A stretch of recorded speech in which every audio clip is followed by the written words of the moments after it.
اچھا، یہ اوورسیز کا بڑا ایک اہم مسئلہ ہے کہ کیونکہ ہم دیکھ رہے ہیں کہ پچھلے دن اوورسیز بھی بڑی بڑی ریلیاں بھی نکال رہے ہیں، اور ایک وقت تھا یاسر صاحب کہ یہ سارے لوگ جو کشمیری تھے انڈیا کے خلاف ہم ریلیاں جی نکالا کرتے تھے، کیا ان تک بات صحیح طریقے سے نہیں پہنچی؟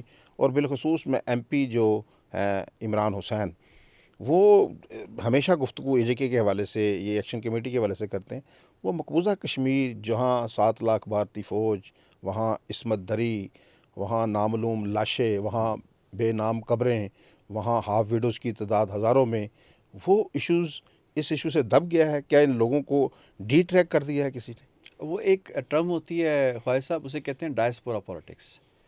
تو جب آپ کی کانسٹیچوئنسی کے اندر 30,000 سے زائد وہ لوگ ہوں جن کا تعلق ڈائریکٹلی آزاد کشمیر سے ہو، تو پھر آپ کو مقبوضہ کشمیر نظر آئے گا.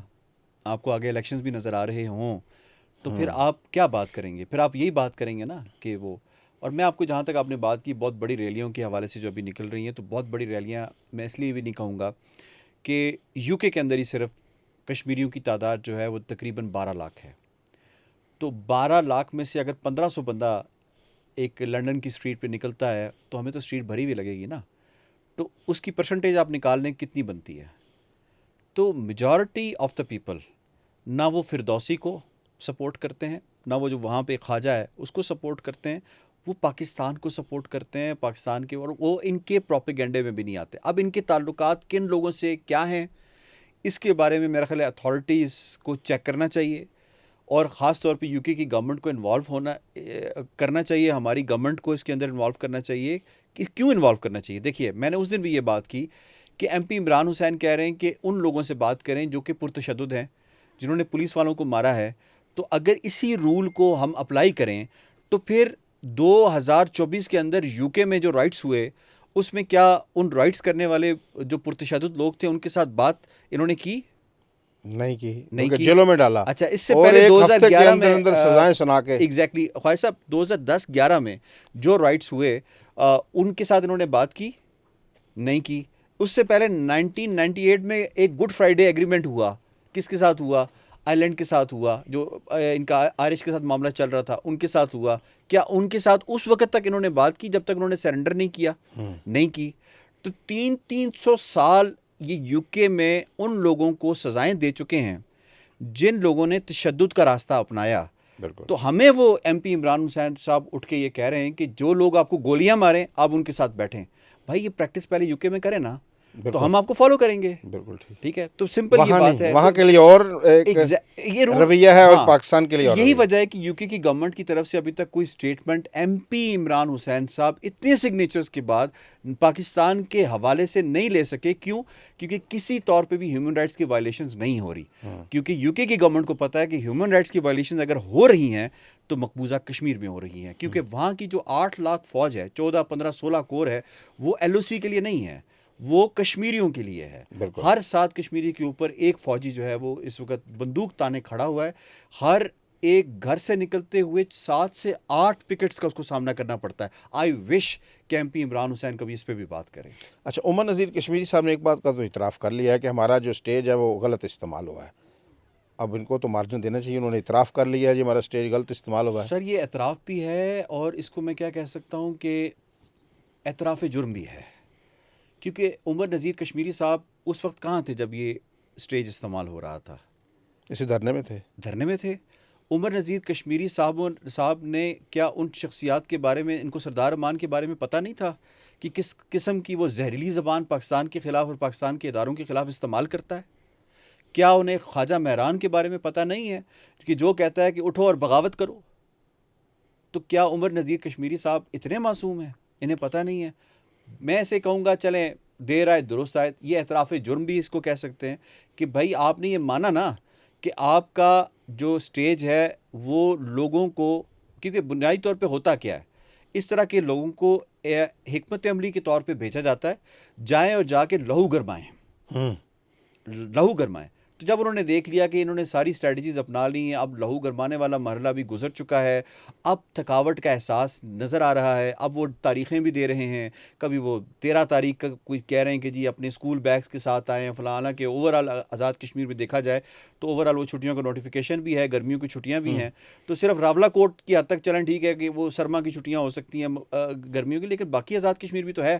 آپ کا تو یہ دعویٰ نا کہ سارا آزاد کشمیر آپ کے ساتھ آن بورڈ ہے، تو بھائی باقی سارے آزاد کشمیر میں تو گرمیوں کی چھٹیاں چل رہی ہیں، اب یہ بیگ اور یونیفارم لے کے دنیا کو کیا دکھائیں گے؟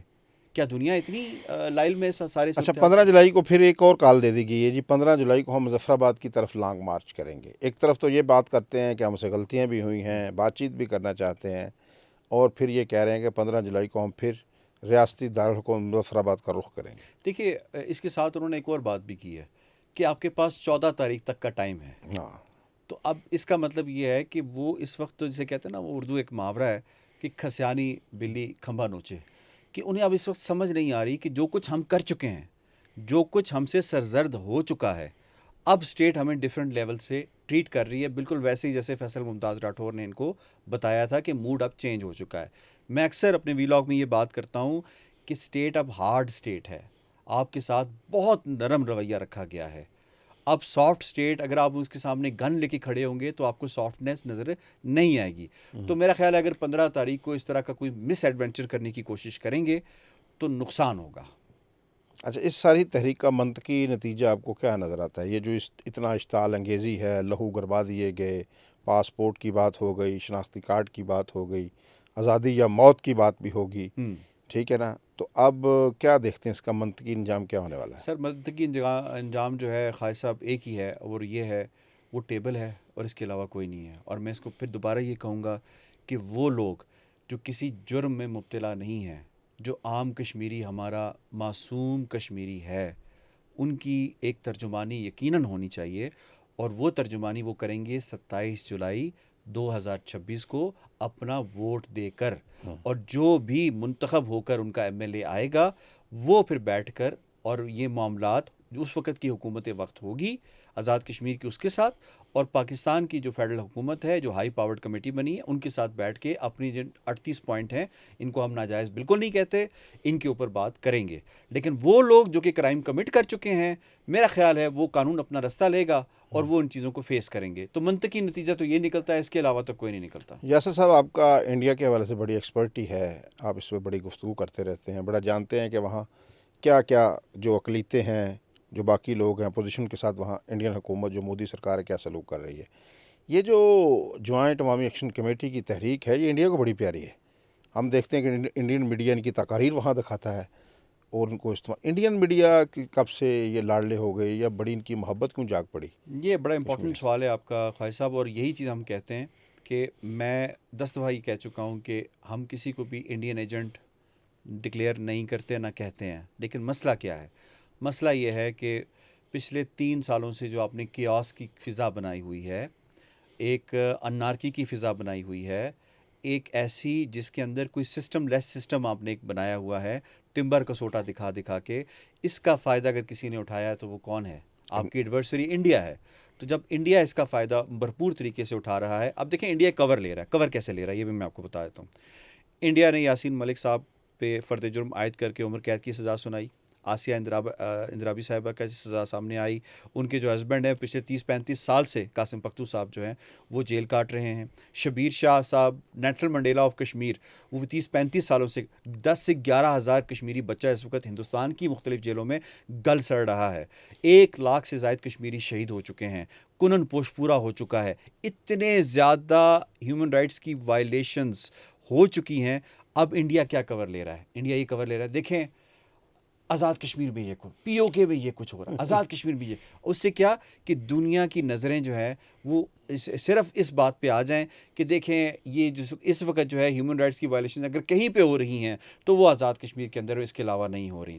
تو انڈیا وہ جو لاکھوں لوگ قتل عام کیا، جو Exactly. عصمتیں لوٹی گئیں، وہ جی سب کچھ بربادی، اور پاکستان کا ایک اگر کوئی کریک ڈاؤن ہوتا ہے یا ایک کوئی ایونٹ، کریک ڈاؤن نہیں ہوا سر ابھی تک۔ آپ دیکھیں نا، ایک بیسک سول رائٹس کی مومنٹ، اس میں لوگ اپنا تقاضا کر رہے ہیں، ابھی تک ریاست نے کوئی آپریشن ان کے خلاف نہیں کیا، اس کے باوجود ڈیپ فیک ویڈیوز بنا کے اور اے آئی بیسڈ ویڈیوز بنا کے اسے انڈین میڈیا پہ چلایا جا رہا ہے اور ان کے بیانات کو انڈین میڈیا کے اندر کوٹ کیا جا رہا ہے اور ان کو لارجر دین لائف وہاں پہ بنایا جا رہا ہے.